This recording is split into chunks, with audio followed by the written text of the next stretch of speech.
এটা সেই সময় যখন পৃথিবীর সবচেয়ে সত্যবাদী মানুষ আল্লাহর নবী মুহাম্মদ সাল্লাল্লাহু আলাইহি ওয়াসাল্লাম তার উম্মতকে ডাক দিচ্ছেন এক কঠিন অভিযানের দিকে, এক এমন যুদ্ধ যার কথা শুনে শক্ত হৃদয়ের মানুষেরও বুক কেঁপে উঠেছিল। সেই যুদ্ধের নাম তাবুকের যুদ্ধ। মদিনার আকাশে তখন অদ্ভুত এক উত্তেজনা। মসজিদে নববীর প্রতিটি কোণে চলছে আলোচনা। রোমান বাহিনী বিশাল সেনা নিয়ে সীমান্তে জড়ো হচ্ছে। আরবের মুসলমানদের অস্তিত্বকে মুছে দেওয়ার প্রস্তুতি চলছে। এমন এক সময় আল্লাহর রসুল সাল্লাল্লাহু আলাইহি ওয়াসাল্লাম সিদ্ধান্ত নিলেন, মুসলমানরাও বসে থাকবে না, তারা বের হবে আল্লাহর পথে। যদিও সামনে রয়েছে হাজারো কষ্ট, ক্ষুধা, তৃষ্ণা আর মৃত্যুর সম্ভাবনা। সাধারণত রাসূলুল্লাহ সাল্লাল্লাহু আলাইহি ওয়াসাল্লাম যুদ্ধের গন্তব্য গোপন রাখতেন, কিন্তু এবার পরিস্থিতি ছিল ভিন্ন। কারণ পথ ছিল দীর্ঘ, প্রায় 700 কিলোমিটারের মরুভূমি, তপ্ত বালির উপর দিয়ে দিনের পর দিন সফর। তাই সবাইকে আগে থেকেই জানিয়ে দেওয়া হলো, প্রস্তুতি নাও। মদিনার প্রতিটি ঘর তখন ব্যস্ত। কেউ নিজের তলোয়ার ধার দিচ্ছে, কেউ উট কিনছে, কেউ খাবার জমাচ্ছে। গরিব সাহাবীরা কান্না করছিলেন, কারণ তাদের যাওয়ার ইচ্ছা ছিল কিন্তু বাহন ছিল না। ইতিহাস তাদের চেনে বাক্কাউন নামে, অর্থাৎ তারা কাঁদতে কাঁদতে ফিরে গিয়েছিলেন, কারণ রাসূলুল্লাহ সাল্লাল্লাহু আলাইহি ওয়াসাল্লাম তাদের জন্য বাহনের ব্যবস্থা করতে পারেননি। সেই সময় ওসমান ইবনে আফফান রাদিয়াল্লাহু তাআলা আনহু এগিয়ে এলেন। তিনি দান করলেন শত শত উট, স্বর্ণ, রূপ্য।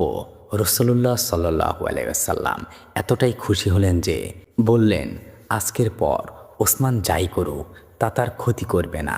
পুরো মদিনা তখন প্রস্তুতির জোয়ারে ভাসছে, কিন্তু সেই শহরেই একজন মানুষ ছিলেন যিনি বারবার ভাবছিলেন, আজ না হয় কাল প্রস্তুতি নেব।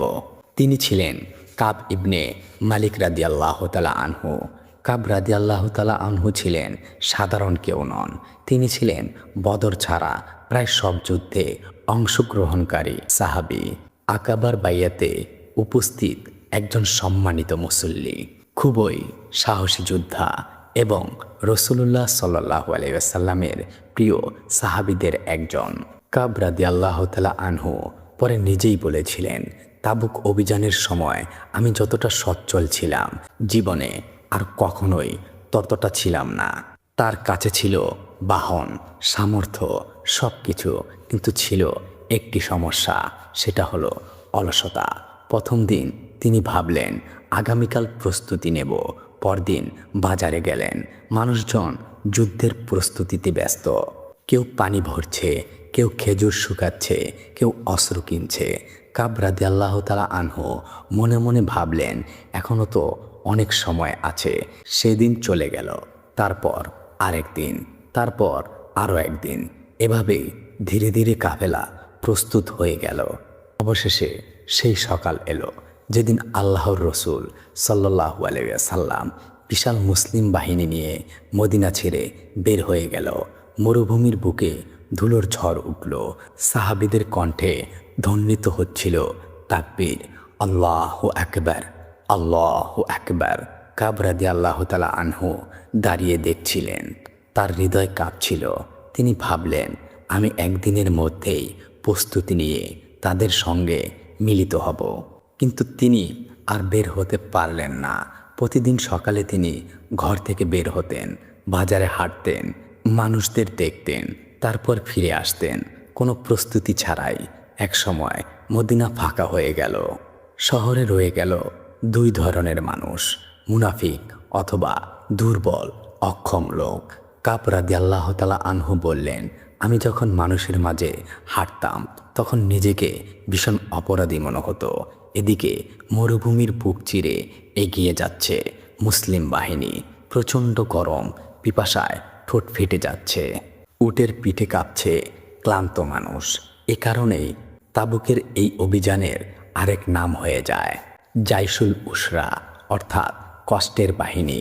একদিন সফরের মাঝখানে রসুলুল্লাহ সাল্লাল্লাহু আলাইহি ওয়াসাল্লাম জিজ্ঞেস করলেন, কাব ইবনে মালিক কি করলো?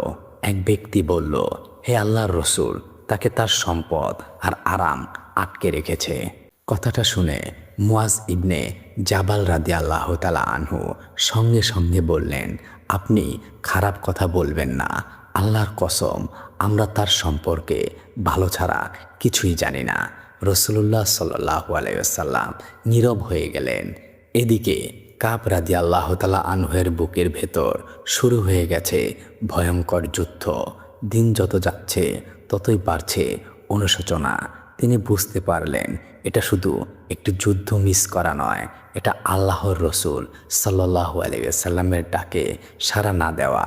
রাতের অন্ধকারে তিনি আকাশের দিকে তাকিয়ে থাকতেন। মদিনার নিস্তব্ধতা যেন তাকে গিলে খাচ্ছিল। তার বুকের ভেতর একটাই প্রশ্ন, রসুলুল্লাহ সাল্লাল্লাহু আলাইহি ওয়াসাল্লাম ফিরে এলে আমি কি বলবো?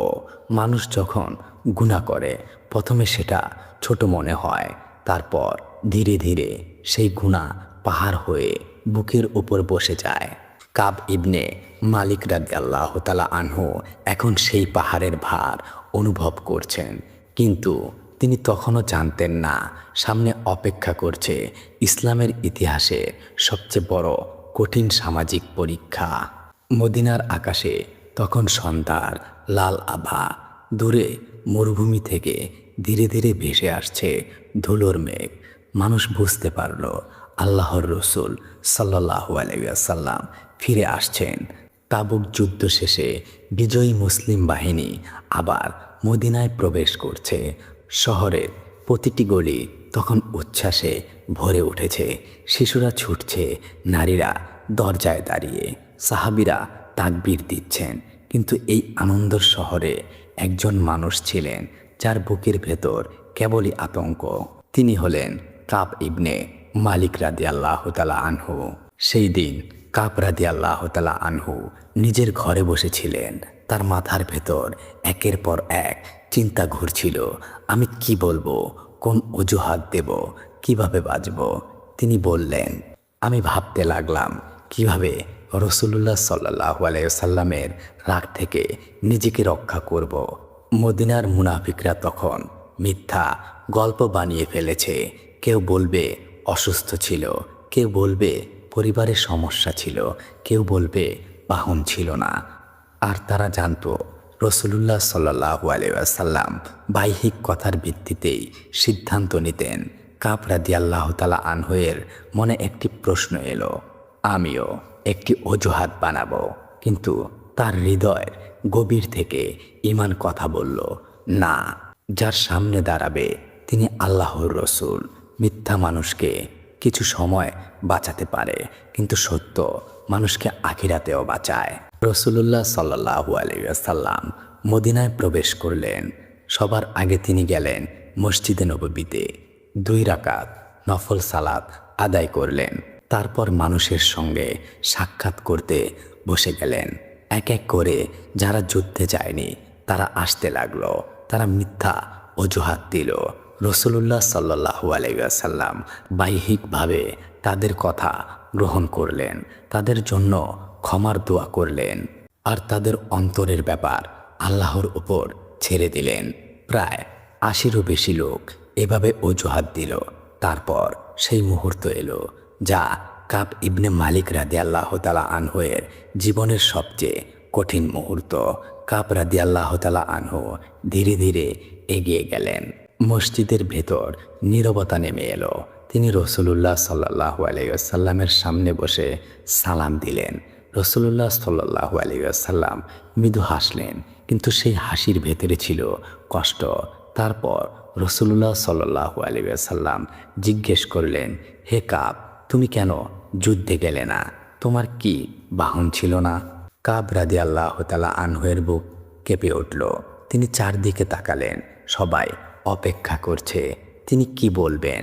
তারপর তিনি বললেন, হে আল্লাহর রসুল, যদি আমি দুনিয়ার অন্য কারো সামনে বসতাম তাহলে হয়তো কোনো অজুহাত দিয়ে তার রাগ থেকে বেঁচে যেতাম, কিন্তু আল্লাহর কসম আমি জানি আজ যদি আমি মিথ্যা বলে আপনাকে সন্তুষ্ট করি, খুব শীঘ্রই আল্লাহ আমাকে আপনার উপর অসন্তুষ্ট করে দেবে।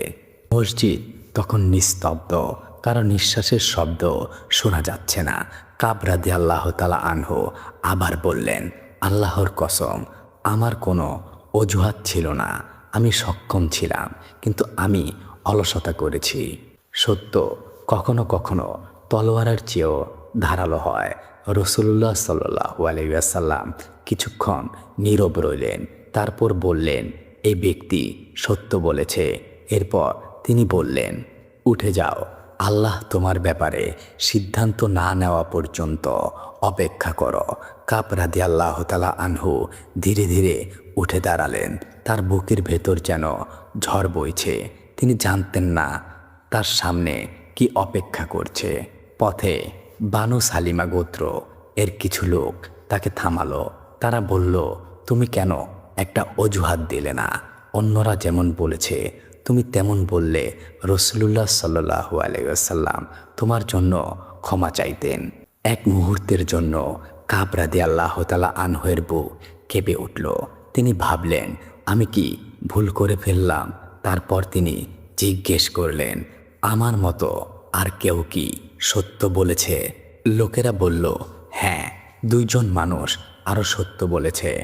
তারা ছিলেন মুরারা ইবনে রাব্বি রাদিয়াল্লাহু তাআলা আনহু এবং হিলাল ইবনে উমাইয়া রাদিয়াল্লাহু তাআলা আনহু। এ কথা শুনে কাব রাদিয়াল্লাহু তাআলা আনহুর হৃদয় কিছুটা শান্ত হলো, কারণ তিনি একা নন। কিন্তু তারা তখনও জানতেন না আল্লাহর পক্ষ থেকে তাদের জন্য কি কঠিন পরীক্ষা অপেক্ষা করছে।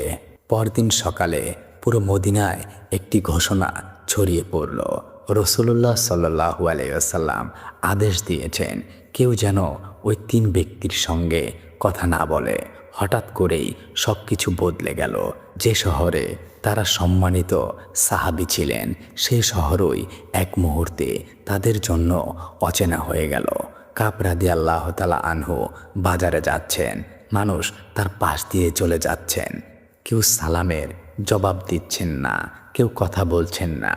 তিনি মসজিদে আসছেন, রাসূলুল্লাহ সাল্লাল্লাহু আলাইহি ওয়াসাল্লামকে সালাম দেন, তারপর তাকিয়ে থাকেন। রাসূলুল্লাহ সাল্লাল্লাহু আলাইহি ওয়াসাল্লাম কি ঠোঁট লাললেন, সালামের উত্তর দিলেন, নাকি দিলেন না? কাব রাদিয়াল্লাহু তাআলা আনহু বললেন, আমি নামাজ পড়তাম এবং চুপি চুপি রাসূলুল্লাহ সাল্লাল্লাহু আলাইহি ওয়াসাল্লামের দিকে তাকাতাম। আমি সালাতে মনোযোগ দিলে তিনি আমার দিকে তাকাতেন, আর আমি যখন তার দিকে তাকাতাম তিনি মুখ ফিরিয়ে নিতেন।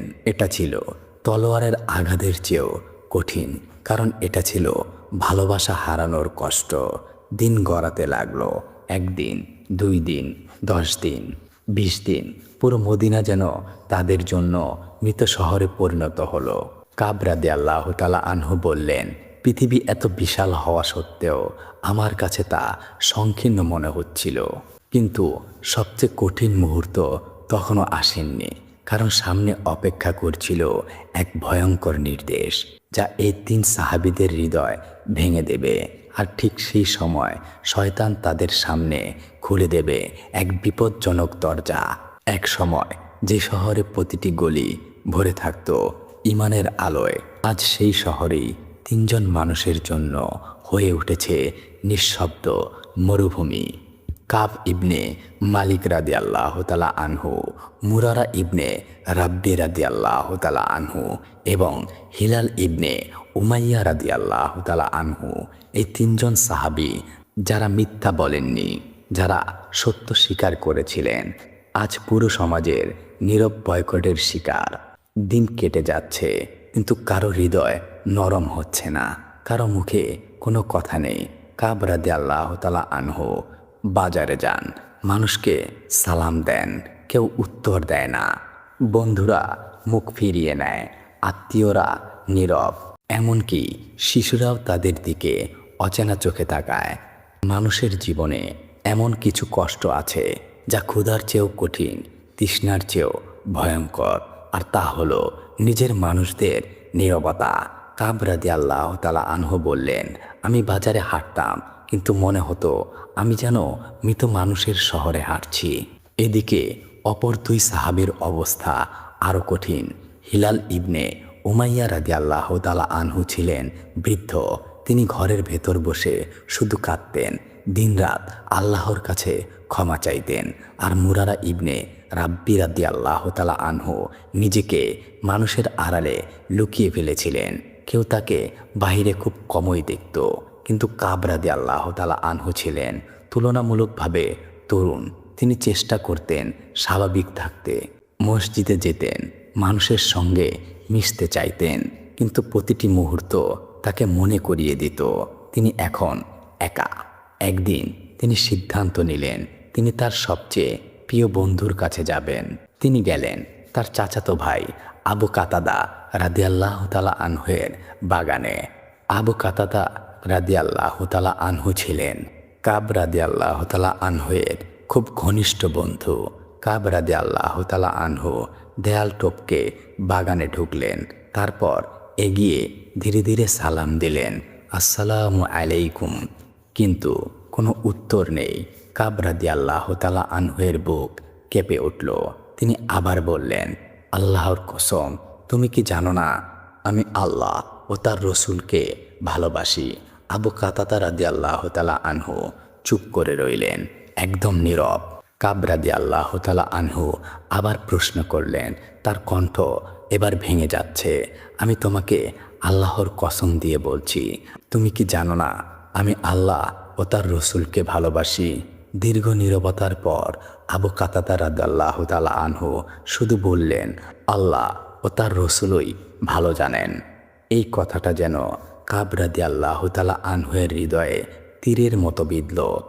তিনি বললেন, আমার চোখ দিয়ে অজরে পানি পড়তে লাগলো। আমি দেয়াল টপকে বের হয়ে এলাম। সেই রাতে কাব রাদিয়াল্লাহু তাআলা আনহু একা বসেছিলেন। মদিনার আকাশে তারাগুলো জ্বলছিল, কিন্তু তার হৃদয়ের ভেতর ছিল শুধু অন্ধকার। ঠিক তখনই এক অদ্ভুত ঘটনা ঘটল। একজন ব্যবসায়ী মদিনায় এলো। সে উচ্চ স্বরে ডাকছিল, কাব ইবনে মালিক কোথায়? মানুষ ইশারায় কাব রাদিয়াল্লাহু তাআলা আনহুকে দেখিয়ে দিল। লোকটি এগিয়ে এসে একটি চিঠি দিল। চিঠিটি এসেছিল গাসসান সাম্রাজ্য এর রাজা থেকে। কাব রাদিয়াল্লাহু তাআলা আনহু অবাক হয়ে চিঠি খুললেন। তার ভেতরে লেখা, আমরা শুনেছি তোমার সঙ্গী তোমার সঙ্গে কঠোর আচরণ করছে। আল্লাহ তোমাকে অপমানের জন্য সৃষ্টি করেননি। তুমি আমাদের কাছে চলে এসো, আমরা তোমাকে সম্মান দেব। এটা ছিল শুধু একটি চিঠি নয়, এটা ছিল ঈমানের পরীক্ষা। শয়তান ঠিক এই সময়ই আঘাত করে, যখন মানুষ সবচেয়ে দুর্বল থাকে, যখন বুক ভাঙা থাকে, যখন মানুষ ভালোবাসা হারায়। কাব রাদিয়াল্লাহু তাআলা আনহুর সামনে এখন দুটি পথ, একদিকে অপমান, নীরবতা, কষ্ট, আরেকদিকে রাজকীয় সম্মান, ক্ষমতা আর আরাম। কয়েক মুহূর্ত তিনি চুপচাপ দাঁড়িয়ে রইলেন। তারপর তিনি আকাশের দিকে তাকালেন আর বললেন, এটাও এক পরীক্ষা। তিনি চিঠি নিয়ে আগুনের কাছে গেলেন। ধীরে ধীরে কাগজটি আগুনে ছুঁড়ে দিলেন। আগুনের শিখা চিঠিটিকে গ্রাস করল। অক্ষরগুলো পুড়ে ছাই হয়ে গেল, কিন্তু সেই আগুনে আরও একটি জিনিস পুড়ে গেল, শয়তানের একটি বড় ফাঁদ।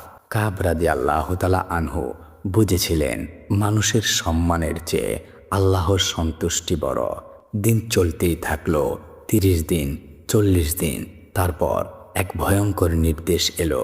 রাসূলুল্লাহ সাল্লাল্লাহু আলাইহি ওয়াসাল্লাম আদেশ পাঠালেন, তোমরা তোমাদের স্ত্রীদের থেকেও আলাদা হয়ে যাও।